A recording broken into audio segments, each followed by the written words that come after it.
The prison ship Axiom of Purity moved through the darkness of space like a metal whale swimming through an ocean of stars. Commander N stood on the bridge and watched the monitors with all four of his yellow eyes. His blue skin was tight with worry. His long fingers tapped against the console in a nervous rhythm. A small shuttle was coming closer to his ship. Inside that shuttle was the most dangerous prisoner he had ever been asked to transport. "The shuttle will dock in 3 minutes, Commander," said First Officer. His insect-like mandibles clicked together as he spoke. He was scared too. Everyone on the bridge was scared. N had read the files on this prisoner many times. He had memorized every word. The prisoner was a human female named. She was young by human standards, only 23 years old. She had been a soldier in Earth's colonial marines. Now she was a convicted killer. The report said she had murdered 46 diplomats on Station Omega-7. She had done it alone. She had used nothing but a simple maintenance tool. The whole thing had taken only 12 minutes. 46 trained officials, 12 minutes, one small human female with a metal tool. N felt his stomach turn cold. The shuttle connected to the ship with a loud clang. N straightened his uniform and walked to the docking bay. 20 of his best guards stood waiting. They held plasma rifles and wore heavy armor. They looked ready for war. The shuttle door opened with a hiss of air. 2 escort guards came out first. Between them walked the prisoner. N had expected a monster. He had expected someone big and frightening with wild eyes and blood on her hands. What he saw instead made him even more afraid. Was small. She stood only 5 feet and 4 inches tall. Her body was lean and compact like a hunting animal. Her dark hair was cut very short. Her skin was a warm brown color. She wore simple gray prisoner clothes. Her wrists were locked in quantum restraints, the kind designed to hold creatures 10 times stronger than any human. But it was her eyes that made N's hearts beat faster. They were dark brown, almost black, and they held a terrible stillness. She looked at everything and everyone with the calm patience of a predator who had all the time in the world. She did not look angry. She did not look scared. She looked like she was waiting for something. "This is the one," whispered from behind N. "She does not look so dangerous. She is so small." "She is from Earth," N said quietly, "though they never look like what they truly are." Every species in the galaxy knew about Earth. Every child learned the stories. Earth was a death planet, a world so dangerous that it should have killed everything on it millions of years ago. But instead, life on Earth had become strong. It had become deadly. The humans had evolved alongside monsters. Giant reptiles with teeth as long as swords. Massive cats that could run faster than ground vehicles. Bears that stood 3 times taller than and could tear metal apart with their claws. Tiny, invisible creatures that could kill billions with disease. And through all of it, the humans had survived. They had done more than survive. They had conquered. N remembered the reports about human biology. Their bodies could fight off infections that would kill most species in hours. They could heal from wounds that should be fatal. They could keep moving and fighting long after their bodies should have failed. They had something called adrenaline that made them stronger and faster when they were in danger. But the most terrifying thing about humans was how they hunted. They did not chase their prey and catch it quickly like most predators. Instead, they followed it. They walked after it, hour after hour, day after day, never stopping, never resting, until the prey simply fell down from exhaustion and died. Humans were not fast, they were not the strongest, but they never ever stopped. Walked toward him with her escorts. Her bare feet made no sound on the metal floor. She moved with a smooth grace that reminded N of water flowing over rocks. Every step was controlled. Every movement was efficient. She stopped in front of him and looked up into his face. She was almost 2 feet shorter than him, but somehow N felt like she was looking down at him. "Commander N," she said. Her voice was soft and calm. "Thank you for the ride." Her words were polite, but something in her tone made it sound like a threat, or maybe a joke. N could not tell which was worse. "You will be taken to the cryogenic vault," N said. He was proud that his voice did not shake. "You will remain frozen until we reach the permanent detention facility on Prime. You will not be released. You will not be questioned. You will simply cease to exist in any meaningful way." Tilted her head slightly. A small smile appeared on her lips. It did not reach her eyes. "Cryogenic vault," she repeated. "Cold storage, like putting meat in a freezer." "If you wish to think of it that way, yes." "I do." Smile grew a little wider. "I think of it exactly that way." N did not understand why that statement made him so nervous. He waved his hand at the guards. "Take her to the vault. Follow all security procedures. Do not speak to her. Do not respond if she speaks to you. Do not look directly into her eyes for more than 3 seconds." The guards moved forward and surrounded. She let them guide her toward the corridor without resistance. She walked calmly, like she was going for a pleasant stroll instead of walking to her frozen prison. Just before she turned the corner, she looked back at N. Their eyes met. In that moment, he saw something in her gaze that he had not seen before. It was not anger or fear or hate. It was pity. Him, this small, bound, helpless prisoner, the commander of the most secure prison ship in the fleet. Then she was gone, and N was left standing in the docking bay with a feeling he had not experienced since he was a small child. He was afraid of the dark. He was afraid of what waited in the silence. He was afraid of the thing they were about to lock away.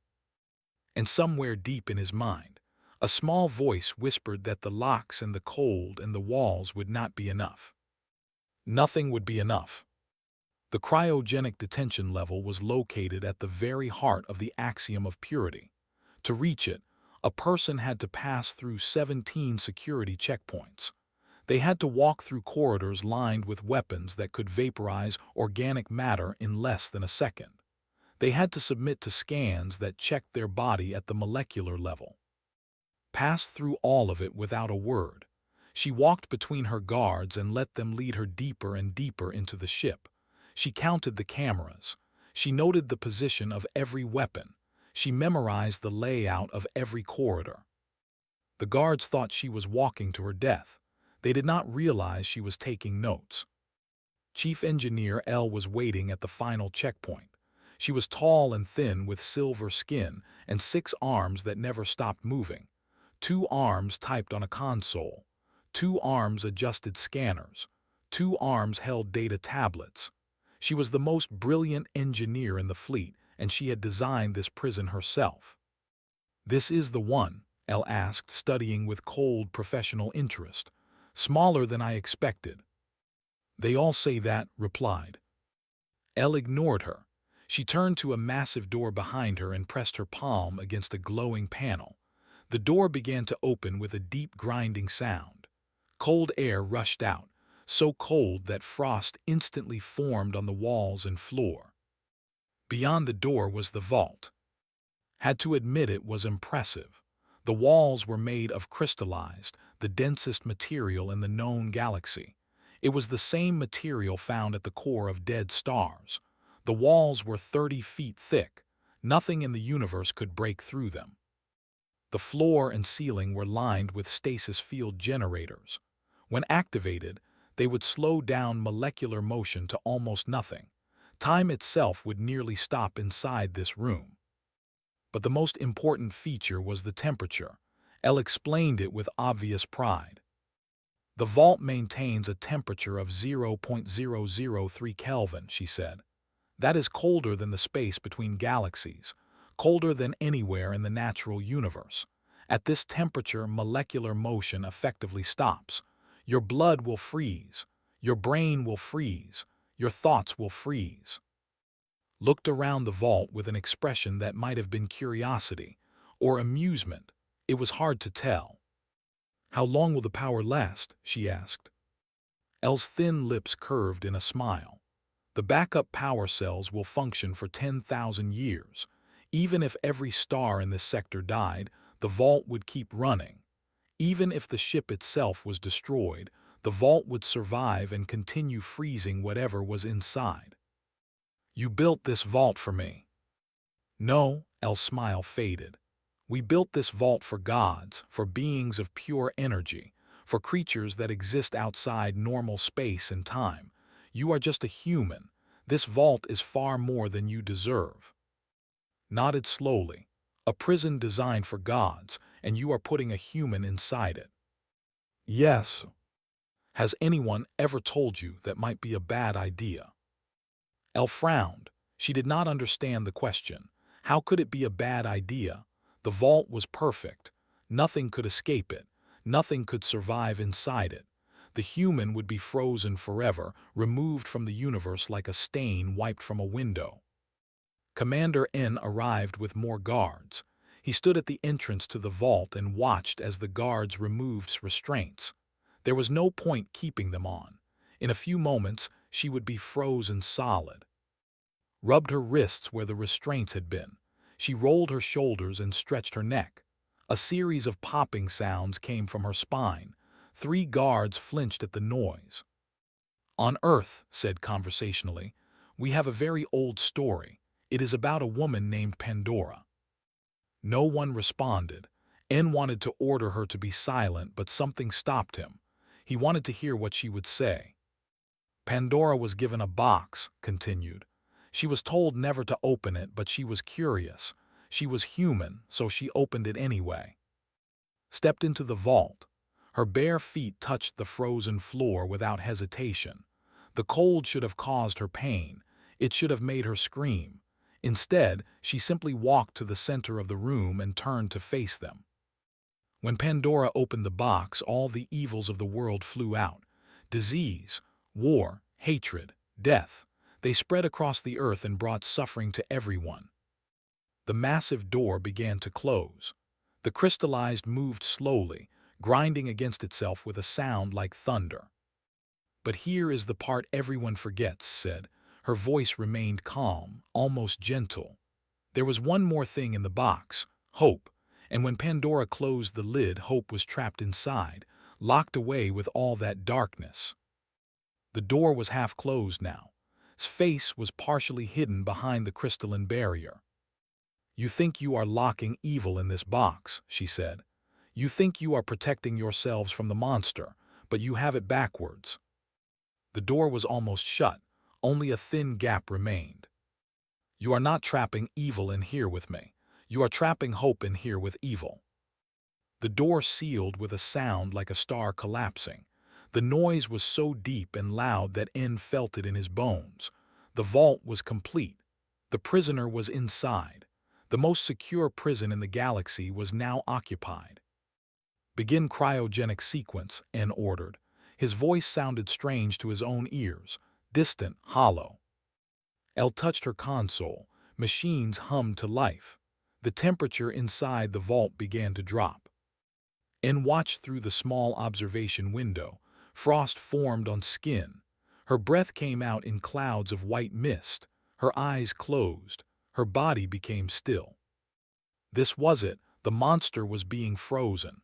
The danger was passing. Everything was going according to plan. So why did N feel like he was making the worst mistake of his life? The temperature continued to drop, colder and colder, colder than space, colder than death. And in the center of the vault, stood perfectly still with a small smile frozen on her lips. She was waiting. She had been waiting for a very long time. And now, finally, the moment she had been waiting for was almost here. The first second passed. The vault sensors recorded the prisoner's body temperature dropping rapidly. Her skin turned pale. Frost crystals grew on her eyelashes and lips. Her heartbeat slowed from 70 beats per minute to 60, then 50, then 40. Everything was normal. Everything was working exactly as designed. Elle watched her monitors with satisfaction. The human body was shutting down. Blood was thickening. Muscles were freezing. In another few seconds, the brain would stop functioning and the prisoner would be nothing more than a frozen statue. The second passed. heart rate dropped to 30 beats per minute. Her breathing became shallow, barely visible. Ice formed in her hair and made it stiff and white. The temperature inside the vault fell below the freezing point of nitrogen. Normal, expected, perfect. The third second passed, and then something changed. A warning light appeared on Elle's console. She looked at it with confusion. The prisoner's body temperature had stopped dropping. It had actually increased by 0.2 degrees. That was impossible. Nothing could generate heat in these conditions. The laws of physics did not allow it. "Commander," Elle said slowly, "there is an anomaly." The fourth second passed. His heart rate began to climb. It went from 30 beats per minute to 50, then 70, then 100. Her body was not shutting down. Her body was waking up. Anne rushed to the observation window. Inside the vault, the frost on skin was melting. Water droplets ran down her face and arms. Her chest rose and fell with deep, steady breaths. "That is impossible," whispered. "The human body cannot function in these temperatures.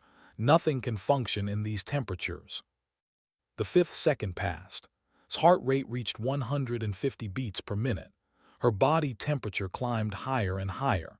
The sensors showed heat radiating from her skin like light from a star. She was not just surviving the cold, she was fighting it, she was winning. The sixth second passed. The vault's internal temperature began to rise. The cryogenic systems pumped harder, trying to compensate. Warning alarms started screaming throughout the detention level. Elle's 6 arms flew across her console, trying to understand what was happening. "Her metabolism has increased by 800%, Elle said. Her voice was shaking. "Her cells are burning energy at a rate that should kill her. She is generating heat like a fusion reactor." Inside the vault, skin began to glow. It was faint at first, just a soft red shimmer like the coals of a dying fire. But the glow grew brighter with each passing moment, brighter and hotter. The seventh second passed. The walls began to sweat. Droplets of liquid metal formed on the interior surface of the vault. The most indestructible material in the known galaxy was melting. N could not move. He could not speak. He could only watch as the impossible happened in front of his eyes. Opened her eyes. They were not brown anymore. They blazed with golden light, bright as 2 small suns. She looked directly at the observation window, directly at N, and she smiled. The 8th second passed. The alarms changed from warnings to screams. Every emergency system on the ship activated at once.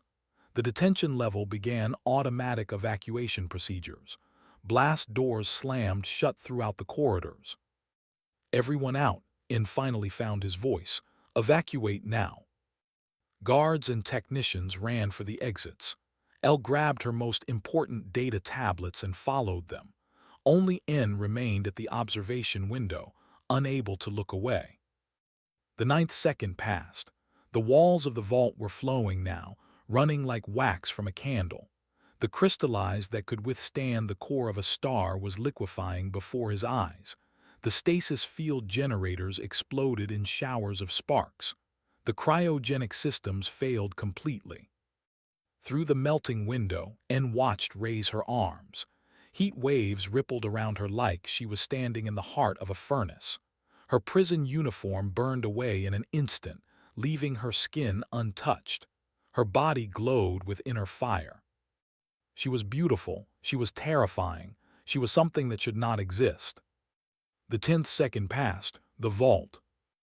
Molten poured across the floor like a silver river. The temperature in the corridor jumped by 1,000 degrees in a single heartbeat. Automatic fire suppression systems activated and failed immediately. Stepped through the flowing metal. It parted around her feet like water around a stone. She walked out of the remains of her prison as calmly as if she were stepping out of a warm bath. Her skin was flawless, unmarked, unburned. The only sign of what had happened was the golden light that still flickered in her eyes. She looked at N. He fell backwards, scrambling away from her on his hands and feet. His uniform smoked from the heat radiating off her body.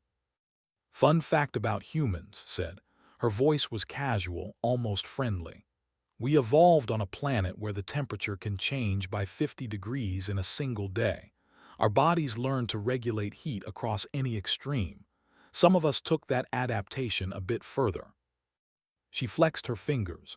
The air around her hands shimmered like the surface of a sun. "Project Prometheus," she continued. "Earth's military program to create soldiers who could survive anything: extreme heat, extreme cold, radiation, poison, vacuum. They rewired my cells to convert any energy applied to my body and redirect it." She took a step toward N. The floor sizzled under her feet. "You tried to freeze me. My body took that cold and turned it into heat. The more you tried to freeze me, the hotter I became." N's back hit the wall. He had nowhere else to go. "Your prison was not a cage," said. "It was a battery, and you just charged me up." She smiled down at him with those burning golden eyes. "Now," she said softly, "let us talk about why I am really here." The axiom of purity had become a hunting ground. Emergency lights flashed red in every corridor. Alarms wailed without end. Crew members ran in panic, searching for safety that did not exist. Walked through the chaos like a ghost. The golden light in her eyes had faded to a soft glow. The heat radiating from her body had decreased to something almost normal. She did not need to burn anymore. She had other ways to hunt. She found the first security team in Corridor 7. 6 guards with plasma rifles, hiding behind an emergency barricade. They saw her coming and opened fire. Moved through the plasma bolts like water flowing around rocks. The energy from each shot that touched her was absorbed into her skin, making her faster, stronger. She reached the barricade in 3 seconds. The guards were down in 5. She did not kill them. She broke bones and damaged joints, painful injuries that would heal. She needed witnesses, not corpses. The second security team was waiting in the cargo bay. 12 guards this time, with heavier weapons and better armor. They had learned from the reports. They did not shoot energy weapons. Instead, they attacked with metal blades and solid projectiles. Smiled, this was more interesting. The fight lasted 47 seconds. When it was over, 12 guards lay groaning on the floor, had a small cut on her left arm that was already healing. "Humans are persistence hunters," she told the guards as she walked past them. "We do not need to be the fastest or the strongest. We just need to keep going until our prey falls down." She found N on the bridge. He had locked himself inside with what remained of his command crew. 20 officers and guards stood between her and the commander. They looked terrified. They should be. The bridge doors were made of reinforced steel, placed her palm against them. The metal began to glow red, then orange, then white. The doors melted inward, leaving a hole big enough for her to walk through. "Hello again, Commander," she said. Some of the guards raised their weapons. N held up his hand to stop them. "Do not fire," he ordered. His voice was tired, defeated. "Weapons are useless against her." Nodded approvingly. "You learn fast, good." She walked to the center of the bridge and looked around. The main showed the stars streaming past. The ship was still on course for Prime. "I have some questions for you, Commander," said, "and I think you already know what they are about." N's 4 eyes closed briefly. When they opened again, there was something like shame in them. "Station Omega 7, he said quietly. "Station Omega 7, agreed. "Tell me what really happened there. Tell me what the 46 diplomats were actually doing." N was silent for a long moment. Then he began to speak. The truth was ugly. The 46 diplomats had not been diplomats at all. They were scientists, researchers. They were running a secret facility hidden inside the station, a facility where human colonists were taken and studied. Studied was a kind word for what happened to them. The High Command wanted to understand what made humans so dangerous.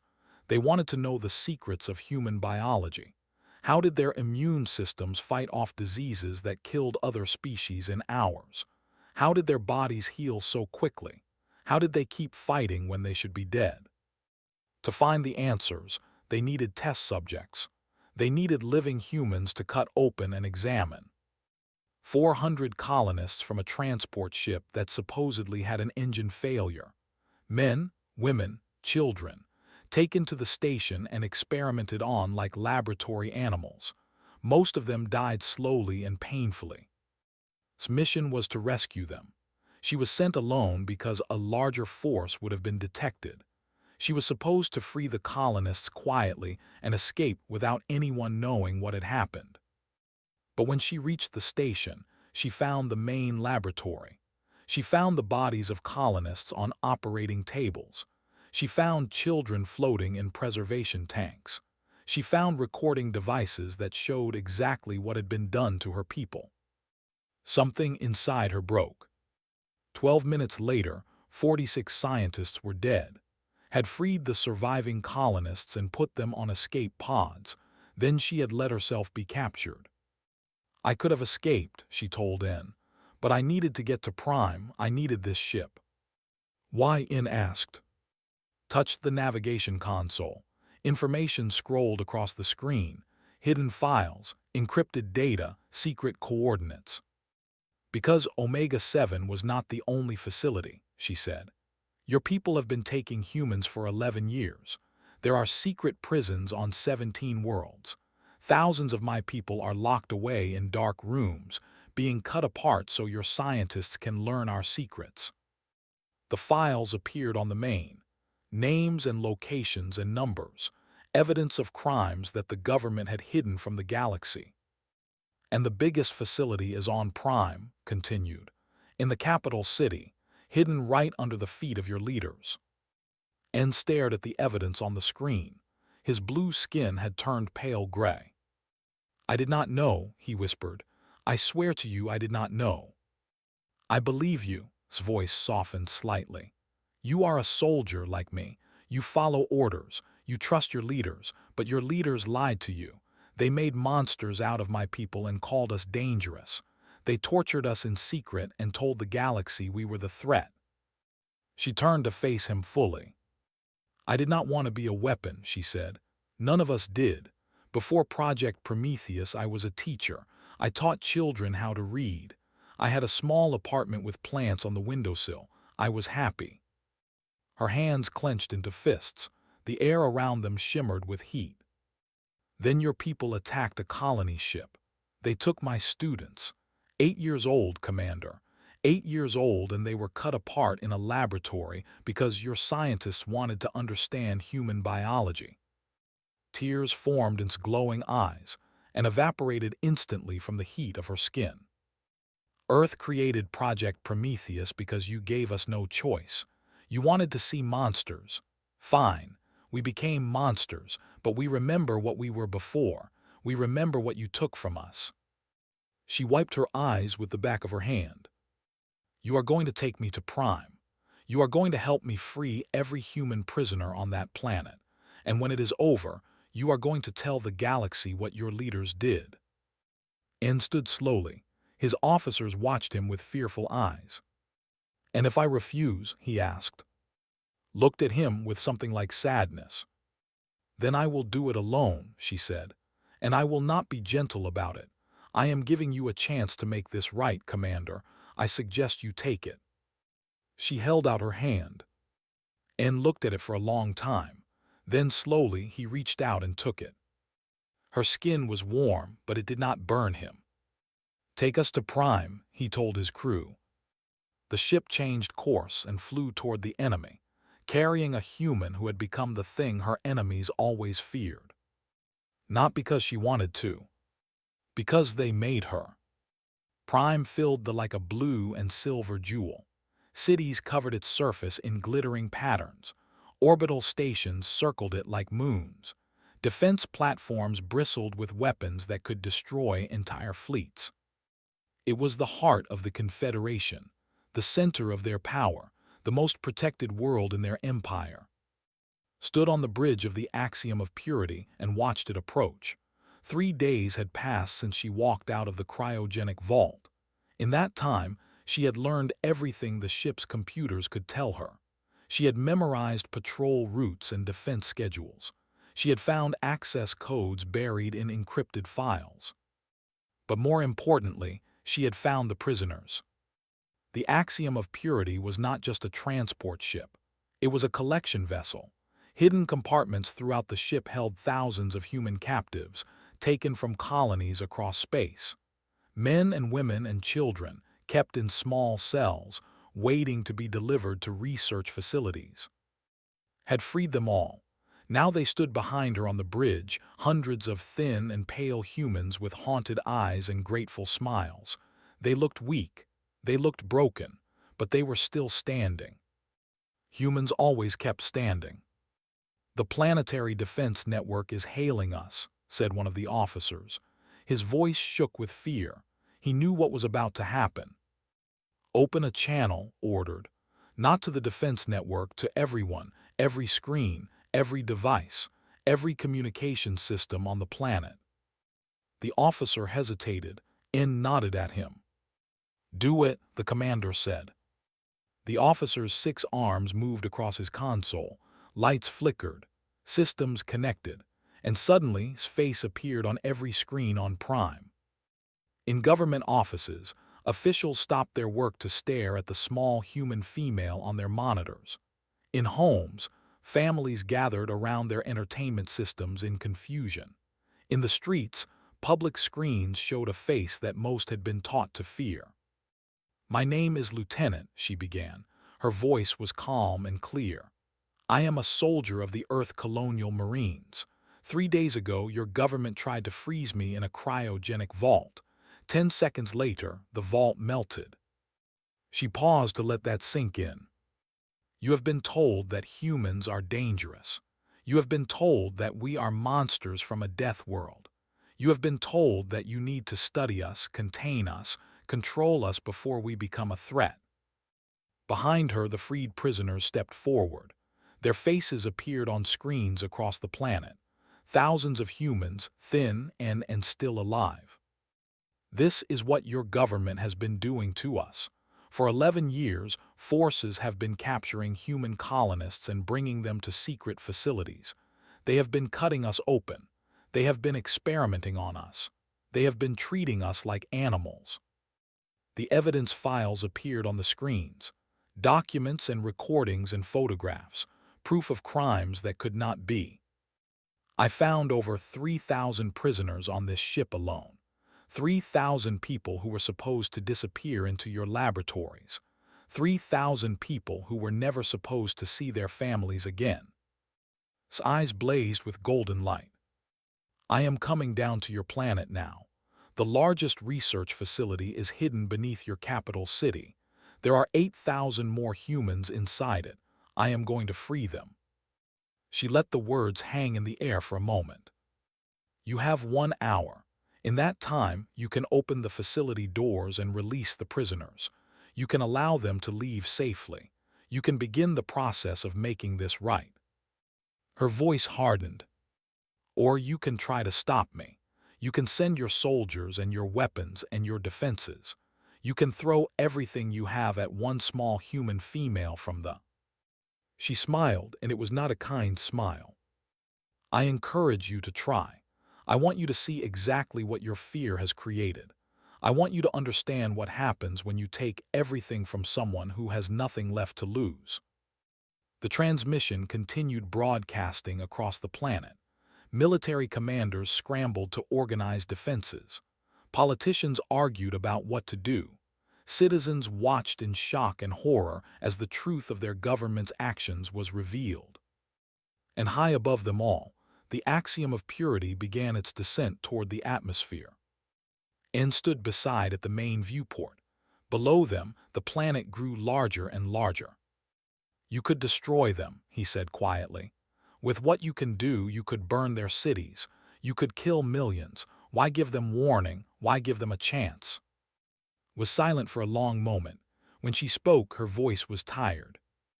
Because that is the difference between us, she said. We never wanted to be your monsters. You forced us into this. You made us into weapons because you were afraid of what we might become. She touched the viewport with her fingertips. The glass did not melt. Her power was under control. But we remember what we were before. We remember being teachers and farmers and artists and parents. We remember being people, not weapons. She turned to look at N. Your people think the cold and the prison and the fear are what stopped us before. They were never what stopped us. What stopped us was hope. Hope that maybe, someday, we could live in peace. Hope that the galaxy would accept us as we are. Tears formed in her eyes again, but this time they did not evaporate. They rolled down her cheeks like tiny rivers. I am giving them 1 hour because I still have hope. I am giving them a chance to be better than their fear. If they take it, we can start to heal. If they do not. She wiped her tears away and straightened her spine. If they do not, then they will learn why the universe is afraid of the dark. They will learn what happens when you take hope away from humans. The ship entered the atmosphere. Fire bloomed around it as it descended. Inside, stood at the viewport and watched the enemy world rushing up to meet her. She had been a teacher once. She had loved children and plants and quiet mornings with a cup of tea. Now she was something else, something that should not exist, something that they had created with their fear and cruelty. But deep inside her, past the fire and the power and the rage, a small piece of that teacher still survived, a small piece that remembered how to hope. The ship landed, the doors opened, stepped out into the light of an alien sun and walked toward the capital city. Behind her, thousands of freed humans followed their monster. Above her, the entire planet watched and waited. And across the galaxy, other species saw the broadcast and understood something important. Humans were not dangerous because they were strong. They were not dangerous because they came from a death world. Humans were dangerous because they never stopped hopping. They never stopped fighting. They never stopped believing that things could be better. Even when you froze them, they burned. Even when you caged them, they escaped. Even when you broke them, they healed. They had tried to contain hope in a frozen box. They learned too late that hope cannot be contained. It can only be set free.